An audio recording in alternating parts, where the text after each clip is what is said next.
Hey guys, welcome back to another video. If you're new here, I'm Amy, and today we're going to be talking about starting a business in 2020. So if you don't already know, I started a cake business in 2020 and I'm going to be telling you everything you need to know, all the tips. I'm going to be doing kind of like a step-by-step guide on everything that you need to do, everything that you need to tick off. So this will be relevant to food businesses in general because there's quite a lot of things that will probably overlap and be relevant. So I'm hoping you find this useful, and if you haven't already, please like and subscribe, and let's get right into it. So I've got all my notes on my phone here, so if I'm looking down then that's why. So the first thing you want to do is decide on a plan and goals. So you want to decide what you want this business to be and how much time you want to dedicate to it, and also what you're going to be selling.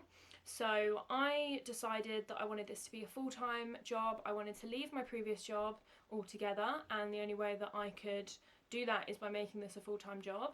But obviously, say for example you have, I don't know, a job in the council, then you could do this as a part-time thing. So you want to decide how much you want from it and how many orders you need to be getting in order to make a reasonable income, because unfortunately these things cost money. So you want to have a plan for that before you start your business.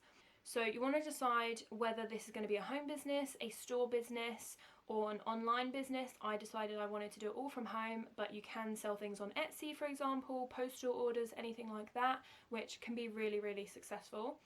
And then you want to decide what you're going to be making. So I decided on cakes, brownies, cupcakes, and cake pops. Cake pops are quite rare in my area, so I saw a gap in the market for them. They're very popular in other areas, bigger cities, London, Manchester, Birmingham, Nottingham, places like that. But in my area, they weren't.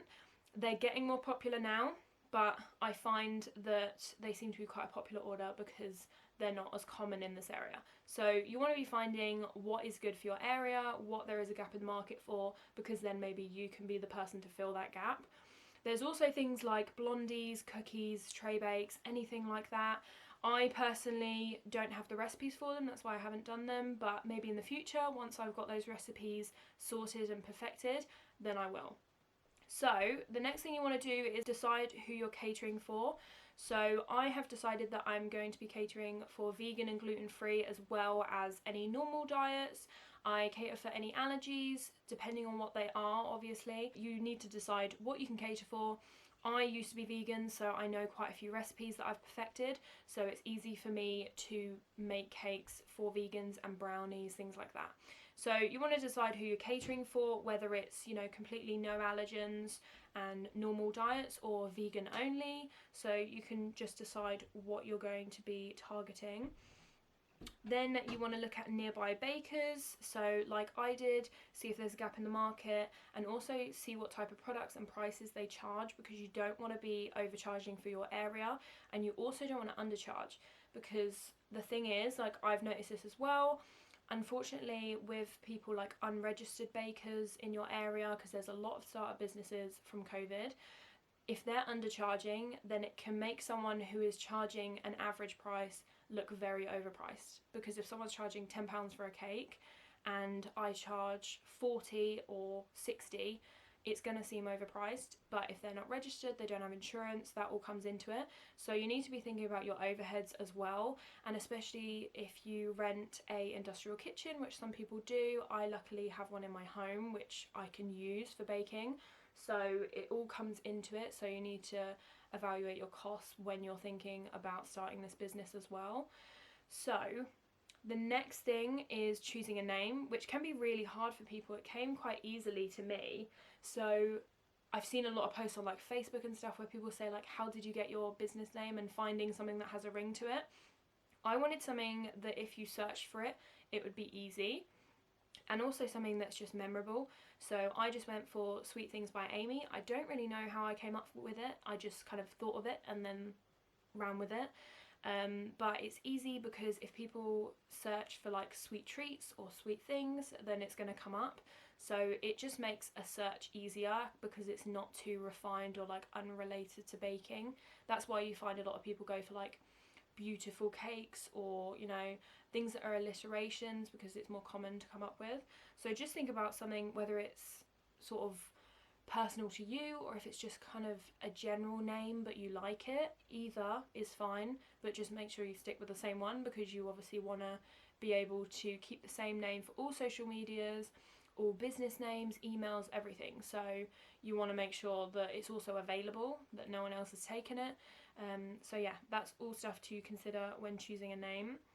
Then you want to practice and test recipes. This is so important, because you do not want to be using a recipe on a customer that you have never used before. So if I get a new inquiry, so I recently, because I might be doing a wedding cake in a few years, I'm doing a wedding cake sample, and there's a new flavour in there. So I'm going to do a test run of it and make sure that it's perfectly fine before I give it to them, because you wouldn't want to try out a recipe and straight away give it to them to try. You want to make sure that it's perfected before then. And all of my standard recipes that I use have been tried and tested many times before giving to a customer, just because a lot of it is word of mouth, and you don't want to get a bad review because it can really affect you. So the next thing I've got on here is to consider pricing, and you want to be as cost efficient as possible. So I'm going to link below some of the shops that I use, and I will put down what they're for. So things like packaging, like boxes, anywhere that I source my ingredients. Most of my ingredients are sourced from just standard supermarkets, but I buy larger items. Amazon is quite good for things like flour, because you can buy like 17 kg and it's really not too expensive. And then there's also places like Costco, but I don't have a membership there. So if you're in the UK, you can get a membership card. I need to work out how much you'd save to make sure whether it would be worth it to get a card, but that's also an option. So when you're working out the cost of your cakes, you need to give yourself an hourly rate as if you were an employee. So mine is between 10 to maybe 13, depending on whether it's more of a skill cake or something that I do normally, because then it's going to be easier to make, so then I might charge a slightly lower rate. Also, because I've only been going a few months, I know some people charge between £15 and £20 an hour, but if they've been going for years, then obviously they're going to be charging more. So as a start rate, you need to decide what you're happy with as an hourly rate. Then you need to work out the cost for each recipe. So I have a spreadsheet, which I will be showing you in my video on spreadsheets and the Safer Food Better Business Pack and all my allergen info and all that. So I'll go through my spreadsheets, but it has the weight of all the ingredients, and then I divide the cost of each packet by the amount of weight that I use. So you get the exact amount it costs you to make the cake, for example, using those ingredients. And then I have the price of a box, of a cake drum, of business cards, things like that, so that you can work out all the costs for each individual order. And then most people do this. I usually don't, because I just round up my hours. So say if it's going to take 2 hours 45, I'll charge a 3-hour rate, just because I don't like to do the whole 20% extra. Some people do a set hourly rate and they do it to the exact time. So if it takes like 2 hours 15, then they'll charge for that, and then they add 20% of that whole price on top as profit. But I prefer to do an hourly rate for just the hours that I'm working and then the cost, but it's up to you. You can charge more if you want to. And then, so that's all your costs. So once you've worked that out, then you can have a basic price sheet for all of your bakes. So for things like brownies and cookies, I would price them individually personally. And I personally don't do deals. So like if you order 6 cupcakes and you order 12, it's not going to be any cheaper to do 12. It's going to be the same item cost per cupcake, just because you've still got the time to make them, even though you're making 12 and it's a bigger order. Whereas some people might do like 6 for £12 and then 12 for £18. So it's like you're getting more of a deal, but I personally don't. But I also get a lot of smaller orders for like cakes and brownies. Like I don't usually do more than boxes of like 10, so I prefer to individually price it. Then what you want to be doing is social media. So you want to post some photos of your work once you've tried and tested your recipes, and you want to get yourself known. So you can do this on a personal account, or you can make a social media account for your business. I did that, and then I posted a lot of photos on my personal account and just tagged the social media, so then people can start moving over to the cake business account and then see your work on there as well, and just posting lots of tried recipes so that people see that you are baking and sort of get to know that you are starting a business. So even if you're not selling, you can do that. It just gets you known before you start selling so that you've got a bit of an audience. Then you can do taste testing and reviews from family and friends. So I did a lot of where I would bake brownies and bake mini cakes, and then me and my family would eat them, and then once I get that recognition from them, they say, wow, this is a really good recipe, then I add it to my book and I'm like, right, this is a tried and tested one, I've had plenty of people say that it's nice, and I'm gonna add it to my recipe book. So you want to try out some recipes also on other people to see what their opinion is, not just yours, because you never know, you could think it's good but then other people might not, so it's just good to get a broader opinion. So I did that. I also made a couple of birthday cakes for like nieces, nephews, and I did that either just for ingredients or for free or as like their birthday gift, and then after that now I can charge for it because I'm more established. So that's a good way of getting it out, and you can also get them to leave reviews on your Facebook page or Instagram. You can get them to tag you so then their friends will see it. So I did that. I got like my sisters and my sister-in-laws to tag me in any stories that they posted on Instagram and Facebook, and then their friends would see that I'm a baker, and then they might also follow me, so it just gets your name out. Then I would also recommend joining Facebook groups for help with queries and pricing. So I'm on a bunch. I'll put them here, and I'll also put them down below because if you're in the UK then you can join. I don't think you might actually be able to join if you're out of the UK, but I can't guarantee. But one of them is pricing, one of them is home baking businesses, so it's anything to do with inspections, any issues with like if you have a query from a customer, they might be able to help you. Things like refunds and stuff, people might say, you know, what do I do about this? I've had to cancel on a customer, how do I sort this out? And you can get help on any query, so it's really, really helpful. And it's all like a no judgment kind of community. They're all very helpful. There's loads of people on there that have years and years of experience, so they're really good groups to join. So now we're on to the bit that is kind of like once you decide that this is no longer a hobby and you have got all your startup, your recipes, you've got a bit of a following, and now you want to start selling. So the first thing that I would say, if you haven't already, is set up a business page, so Facebook page, set up an Instagram, and also set up an email so that if you don't take orders over DMs, which is direct message, then you can get them to email you any orders. I use my email for when I'm purchasing things. I don't use it for orders. I take messages for orders. I don't take phone calls. I mean, I would, but like most people just prefer to message. Some people only do phone calls, but I think once you get a bit busier, maybe I'll start doing that. But at the moment, I'm happy to reply over messages, even though it can sometimes be like quite a long chat because you're going back and forth. But at the moment, it works.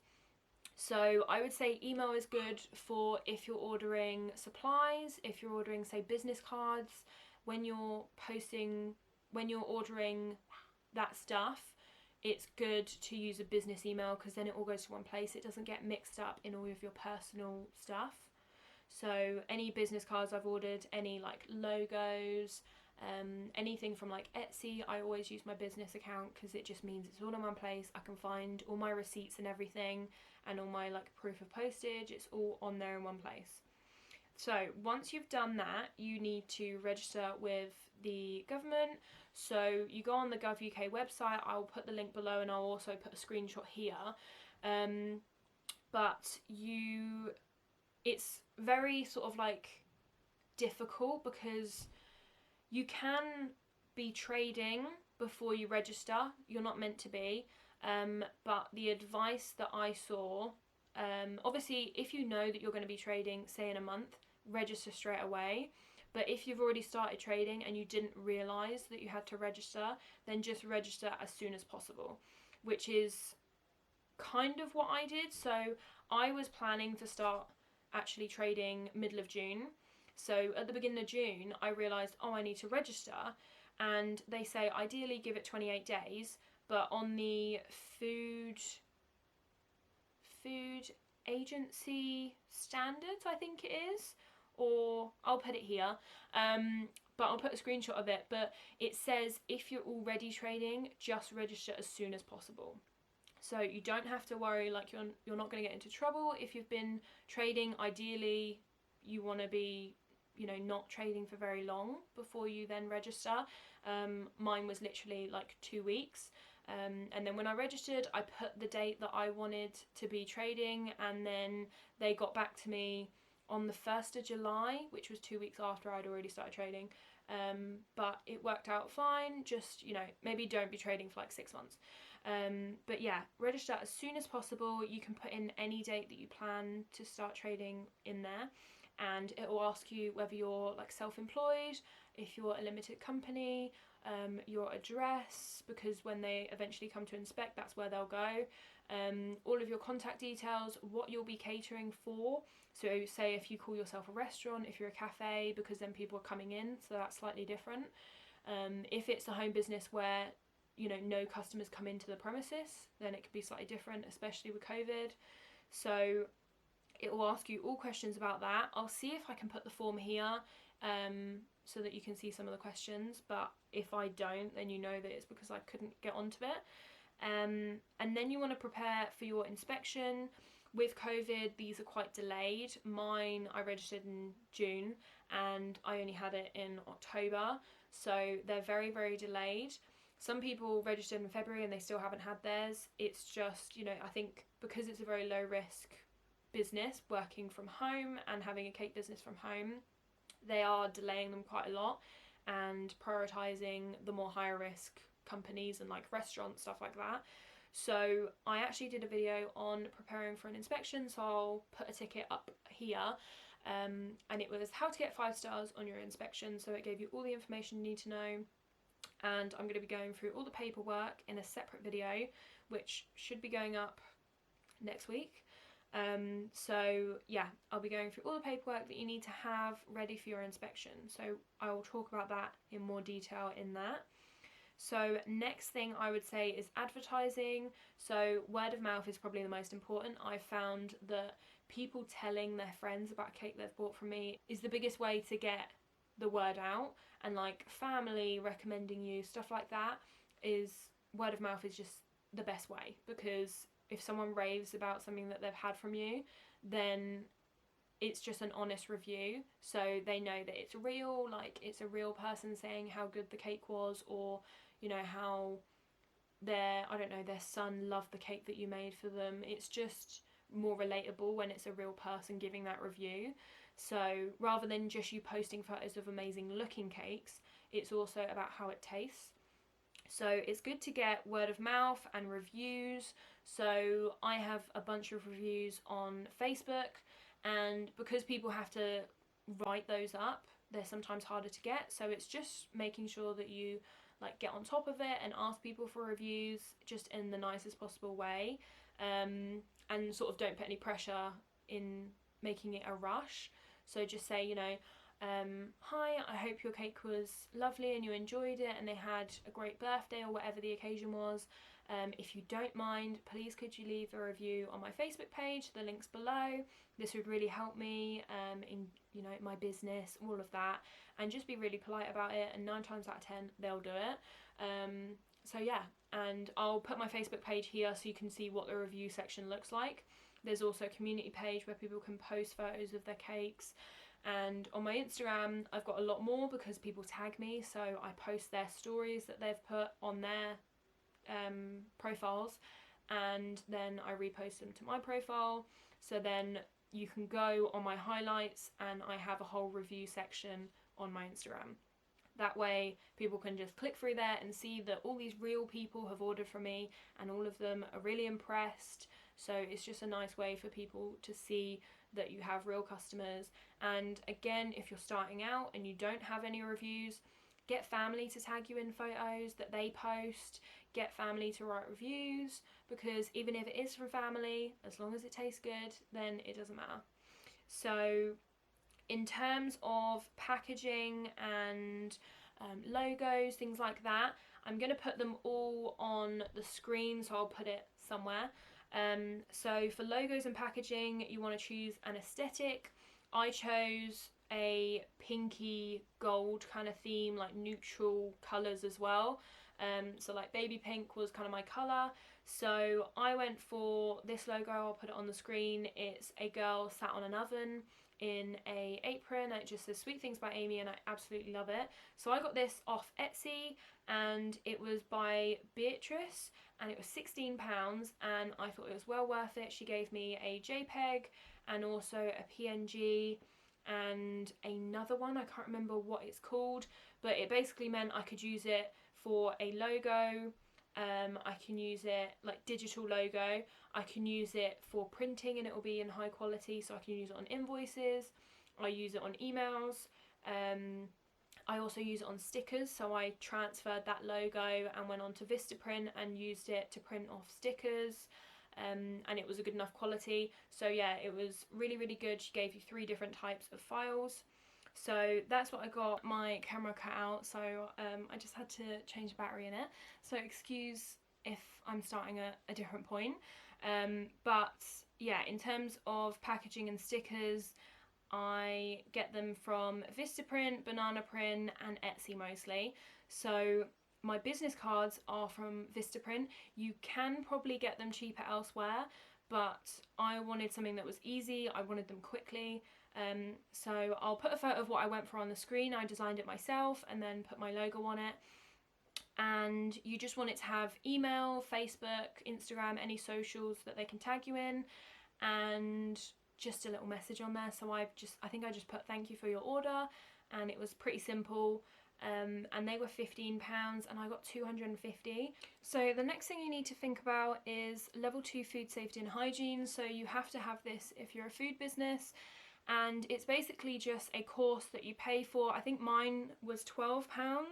If you Google it, there'll be quite a few different variations. You just want to make sure that it is certified by a particular agency. I'll try and find it and put it on the screen, but my certificate, which I'll put on the screen now, that is certified, so it means that it is like recognised by the government as a proper like body that can officially give you a certificate for that qualification. So that's the level 2 food safety and hygiene. And then there's also an allergen course. My health officer actually recommended this. It wasn't essential, it's just like an extra that you can get. So the Food Standards Agency has this free allergen course, so it goes into a bit more detail about allergens, cross-contamination, all of that. And yeah, it's free, so you might as well do it. I did it in like an afternoon. It's quite quick to do, and yeah, it's free. You get a certificate, so you might as well.